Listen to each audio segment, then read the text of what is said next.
Всем привет! Меня зовут Лена, и вы на канале магазина kugasamokat.ru, который является официальным дилером электросамокатов Kuga на территории России.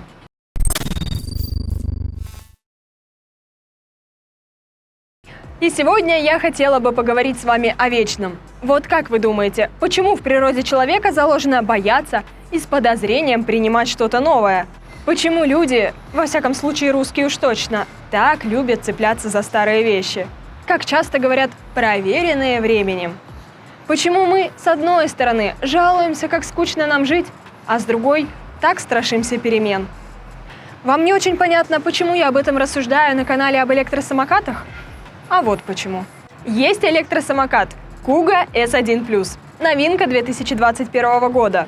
Стильно и современно выглядит, хорошо собран и из качественных материалов. А есть Kuga S3 Pro. Этой модели уже несколько лет, хотя выглядит он так, как будто сохранился еще с прошлого века. Немножечко допотопно, чего уж скрывать. Качество сборки тоже хромает. То тут, то там периодически появляются люфты, что, в общем-то, тоже не секрет. Мощность мотора и емкость аккумулятора у этих двух моделей практически идентичные. Стоит S1+, на 1400 рублей дороже. Но как вы думаете, какой из этих двух самокатов лучше продается и насколько? Да-да, S3 Pro покупают намного больше, причем в несколько раз. И я не понимаю, почему люди? Поэтому мы решили разобраться и сравнить две эти модели. Итак, что у них по техническим характеристикам? Оба они имеют мотор мощностью 350 Вт, расположенный в переднем колесе. Аккумулятор у Kuga S1+, заявлен емкостью 7,5 Ах. У S3 Pro чуть побольше – 7,8. И это, на мой взгляд, единственное, в чем он выигрывает технически. Но еще далеко не факт, что в итоге эта небольшая разница в емкости позволит проехать ему больше. Мы, конечно же, в этом ролике обязательно это проверим. Кстати, тут любопытная разница в характеристиках, заявленных самим производителем. S3 Pro, по их мнению, способен проехать до 35 км на одном заряде, а разогнаться может до 30 км в час. У S1+, с точностью да наоборот. Проехать он может только 30 км на одном заряде, а разогнаться аж до 35 км в час. Колеса абсолютно одинаковые, диаметром 8 дюймов, из литой резины с перфорацией, которая дает дополнительный эффект легкой амортизации. Да, литые колеса не так комфортны во время езды, но зато их невозможно проколоть и не нужно накачивать. А это особенно полезно, если катаетесь вы не каждый день, а от случая к случаю. Можно просто достать самокат.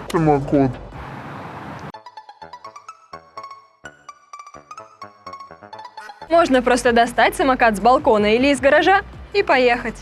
Тем более, что производитель все-таки в некоторой степени озаботился комфортом райдера. На обоих самокатах есть амортизаторы. Спереди они встроены в рулевую стойку и спрятаны под резиновым пыльником. Сзади пружинный амортизатор располагается снизу под декой.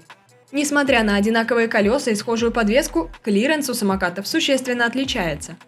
Подножка у S3 Pro выступает за нижнюю часть батарейного отсека, и расстояние от нее до пола составляет всего 6 см. У S1+ подножка убирается в корпус батарейного отсека и не мешает. А расстояние от земли до самой нижней части, шляпок болтов на крышке батарейного отсека, составляет 8,5 см. Тормозная система схожая – электронный рекуперативный тормоз и механический тормоз в виде колодки под задним крылом. Тут единственное, что могу сказать, что крыло на S1+ производит впечатление более надежного и более жесткого, что ли. Дека на S1+ покрыта легко моющимся резиновым покрытием. По размерам она тоже явно выигрывает – 15,5 см в ширину и 52 см в длину. У S3 Pro дека покрыта наждачкой, которая со временем приходит в негодность, стирается и пачкается, и отмыть ее – сущая пытка. По ширине она отличается от S1+ всего на 1 см, а вот в длину меньше на целых 10 – 42 см. При этом общая длина в разложенном виде у самокатов одинаковая – 105 см. А вот в высоту S3 Pro больше примерно на 5 см – 115 см. Но тут это скорее плюс, потому что максимальная высота руля от поверхности деки тоже больше, а значит комфортнее. У обоих самокатов стойка руля телескопическая и имеет два положения по высоте, а значит потенциально они могут подойти даже самым маленьким пользователям. Рукоятки руля тоже складываются. На S3 Pro внутренний механизм сделан из пластика. Рукоятки просто защелкиваются на кнопочки и постоянно люфтят. У S1 Plus в разложенном виде рукоятки затягиваются красными муфтами и абсолютно неподвижны. А внутри не пластик, а алюминий, что гораздо надежнее. Механизм складывания рулевой стойки у S1 Plus тоже меньше подвержен люфтам.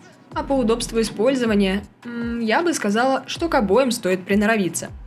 У S1 стоит быть аккуратным и опасаться за длинные ногти.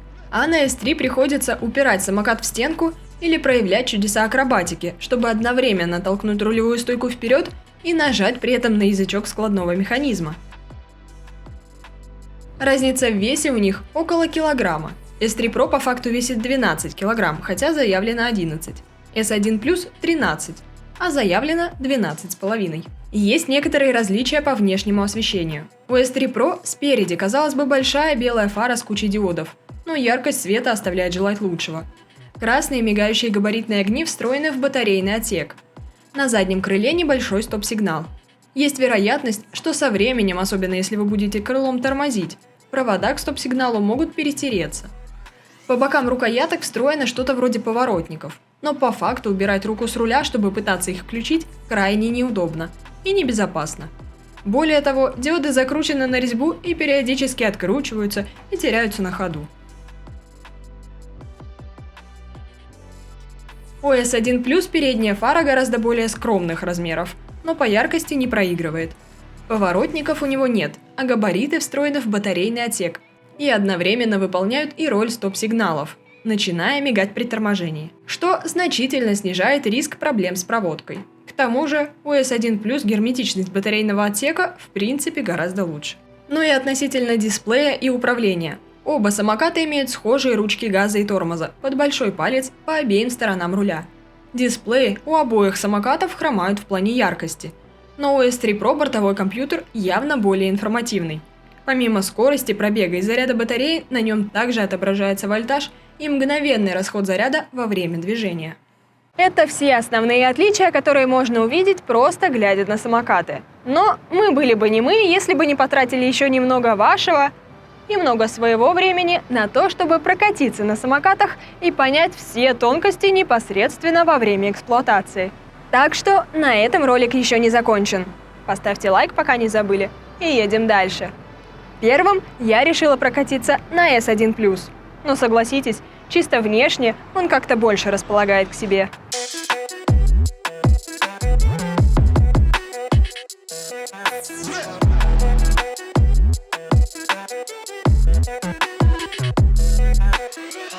Но как только ты на него встаешь, первым делом обращаешь внимание на ужасно низкий руль. Я даже удивилась и подумала, что я забыла его разложить. То есть даже с моим ростом 170 см положение руля уже не самое удобное. Если я ставлю ноги и распределяю вес тела так, как мне удобно, то руки находятся в выпрямленном состоянии, что не очень-то комфортно. Поэтому стоять приходится вплотную к рулевой стойке, да еще и опираясь практически на одну ногу. Соответственно, так тоже быстро устаешь, и приходится как-то все время переминаться на деке, ища наиболее удобное положение. Хорошо, хоть дека не самая маленькая и есть где переминаться. Но с моим ростом еще более или менее можно приспособиться. А вот людям выше 170 я бы уже категорически не рекомендовала этот самокат. Но, пожалуй, это его единственный существенный минус. В остальном он очень классный. Он действительно хорошо собран, у него ничего не люфтит. Управляется плавно, курок не залипает и не дергается. Едет по ровной дороге он абсолютно бесшумно. На удивление, для литых колес и такой простой и недорогой конструкции самокат получился очень мягким. Пожестче, чем M2 Pro, конечно, но однозначно мягче, чем S3 Pro. Когда я на второй день поехала на S3 Pro, разница была колоссальной. Да, на нем выше и комфортнее положение руля, но в остальном он проигрывает по всем фронтам. Дека гораздо короче и менее удобно. Ручки руля болтаются, грипсы прокручиваются, поворотники сбоку откручиваются и теряются на ходу. Весь самокат гремит и брякает. Мотор жужжит, курок газа не такой плавный и иногда самокат подергивается. В итоге, даже по ровной дороге тихо и ровно на нем ехать не получается. Но опять-таки, сделаю акцент на том, что такая существенная разница ощущается, когда ты сравниваешь непосредственно две модели. По сравнению с S1+, он заметно проигрывает в комфорте. Но сам по себе это вполне приличный самокат, на котором можно кататься и получать удовольствие. Он способен справиться с задачей довести вас до нужной точки и сделает это с гораздо большим комфортом, чем обычные самокаты без электромотора. При том, что, казалось бы, подвеска у них имеет схожую конструкцию, но S3 Pro заметно жестче.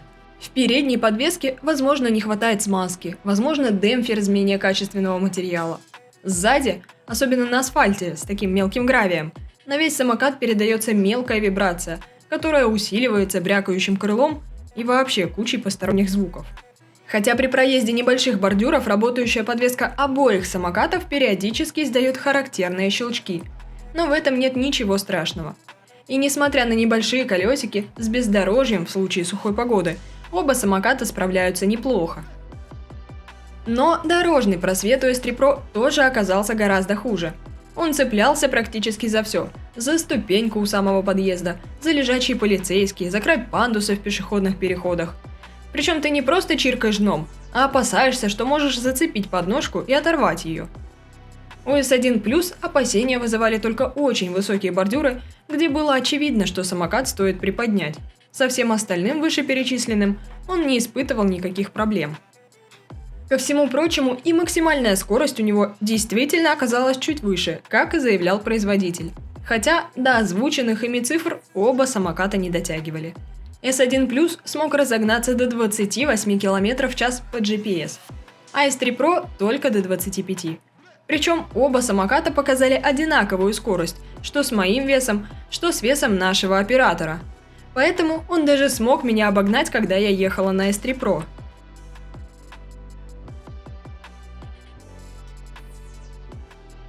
Несмотря на то, что стартует с места с моим весом самокаты значительно быстрее, но принципиальной разницы по динамике ускорения между ними на ровной дороге не чувствовалось. При заезде в горку S1 Plus тоже справился чуточку лучше, хотя, казалось, разогнался перед подъемом он не так быстро, как S3 Pro, но к концу подъема S3 явно замедлился гораздо сильнее и въехал на последнем издыхании, гневно жужжа мотором.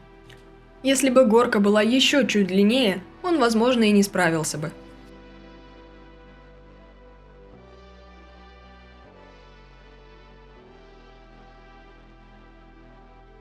По тормозам могу сказать, что во время езды на S1 Plus они определенно приятнее. На большой скорости рекуперация срабатывает рисковато почти на всех самокатах. Ни S3 Pro, ни S1 тут не исключение. Но все же при легком нажатии S1 Plus тормозит плавнее и усиливает торможение при более сильном нажатии на курок. У S3 Pro курок работает странновато. При легком нажатии он не тормозит вовсе, а когда все-таки срабатывает, начинает тормозить чуть ли не со всей силой. Очень заметно это было при спуске с крутой горки или пандуса. На нем не получается съезжать плавно, слегка притормаживая. Чтобы не остановиться вовсе, приходится тормозить короткими нажатиями на курок, и едешь ты, соответственно, как-то дергано. Но при резком торможении с большой скорости у S3 Pro получается остановиться на пару метров быстрее. Хотя у одной только рекуперации без помощи механического тормоза тормозной путь все равно получается слишком длинный для того, чтобы говорить об эффективном торможении в экстренной ситуации. К концу наших съемок мы накатали на S1 Plus в общей сложности чуть больше 80 километров.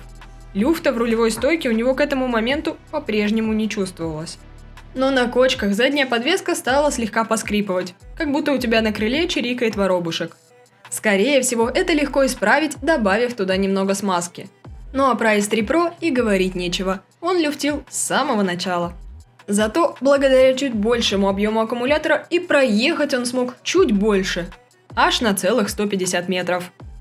Всего на S1 Plus я лично с весом 57 кг смогла проехать 28 километров 10 метров, а на S3 Pro 28 километров и 160 метров. Но небольшой плюс у S3 Pro действительно есть. Он не выключается резко и внезапно. На последнем километре он постепенно начинает ехать все медленнее и медленнее, пока не доходит до того, что идти пешком оказывается быстрее, и вы решаете уже не мучить бедный самокат. А вот S1 Plus может подложить вам подлянку, до последнего обманывая своей динамичностью, а потом вдруг резко перестает реагировать на курок. В итоге, лично для меня S1 Plus рвет S3 Pro в клочья по всем фронтам. Он и гораздо круче выглядит, и ездить на нем намного приятнее. Единственной его существенной проблемой является высота его руля. Даже для меня она уже не самая комфортная. Но несмотря на этот недостаток, я бы все равно, однозначно, не испытывая ни малейшего сомнения, выбрала бы именно его. А уж людям с ростом ниже 170 сантиметров и раздумывать нечего, в том числе и при выборе самоката для детей и подростков. Но вот, к сожалению, людям с ростом выше 170 я бы уже вряд ли посоветовала ездить на этом самокате.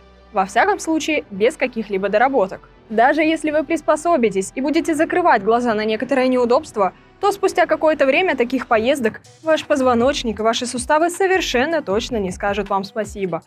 А ведь самокат в первую очередь должен облегчать нам жизнь и приносить удовольствие, а не вызывать дискомфорт и создавать проблемы со здоровьем. Вот такое интересное у нас получилось сравнение. Пишите в комментариях, какой бы самокат выбрали бы вы, если бы выбирали именно между двумя этими моделями. Ну и в целом делитесь своим мнением. Ставьте лайк этому видео и подписывайтесь на канал, чтобы не пропускать новые обзоры.